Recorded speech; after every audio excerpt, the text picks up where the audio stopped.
एक गांव में एक आदमी रहता था जो भगवान के प्रति बहुत श्रद्धा रखता था।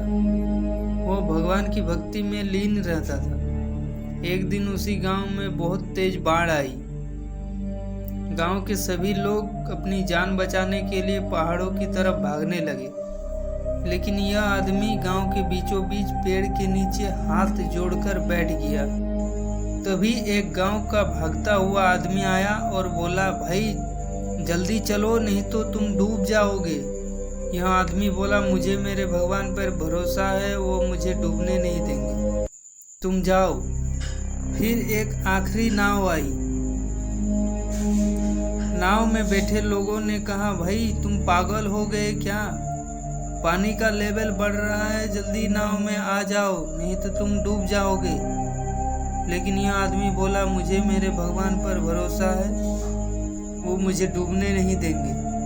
अब धीरे धीरे पानी का लेवल बढ़ गया तो आदमी को पेड़ पर चढ़ना पड़ा। तभी आखिरी रेस्क्यू के लिए एक हेलीकॉप्टर आया। उसके सामने रस्सी फेंकी और कहा कि जल्दी से रस्सी पकड़कर ऊपर आ जाओ नहीं तो तुम डूब जाओगे, पूरा गांव जलमग्न हो चुका है। यह आदमी बोला, मैंने कहा ना मुझे मेरे भगवान पर भरोसा है, वो मुझे स्वयं बचाने के लिए आएंगे। तुम जाओ, तुम मुझे मेरे हाल पर छोड़कर तुम यहाँ से चले जाओ। पानी ज़्यादा बढ़ने की वजह से वो पेड़ भी डूब गया और उस आदमी की मृत्यु हो गई। यह आदमी ऊपर जाके बोलता है, भगवान मैंने आपसे ये उम्मीद नहीं करी थी। मैंने तो आपकी इतनी भक्ति करी, इतने यज्ञ करे, इतना दान पुण्य किया, आपके ऊपर अटूट भरोसा किया, फिर भी आप मुझे बचाने के लिए नहीं आए। तब भगवान ने कहा, तुझे बचाने के लिए एक बार नहीं बल्कि 3 बार आया था।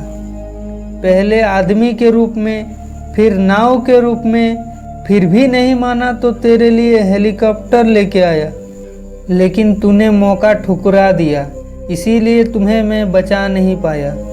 इसी तरीके से इस दुनिया में बहुत से लोग हैं जो बहुत दुखी हैं, पर वो कुछ करते नहीं हैं। कहते हैं कि भगवान जैसा चाहेंगे वैसे ही होगा, भगवान जैसा चाहेंगे वैसी ज़िंदगी चलती रहेगी। दोस्तों, भगवान हमेशा जरिया बनाकर किसी न किसी को ज़रूर भेजता है, हमें आगे बढ़ने के बहुत से मौके देता है। ये हमारे ऊपर डिपेंड करता है कि उस मौके को हम लोग मौका समझते हैं या धोखा।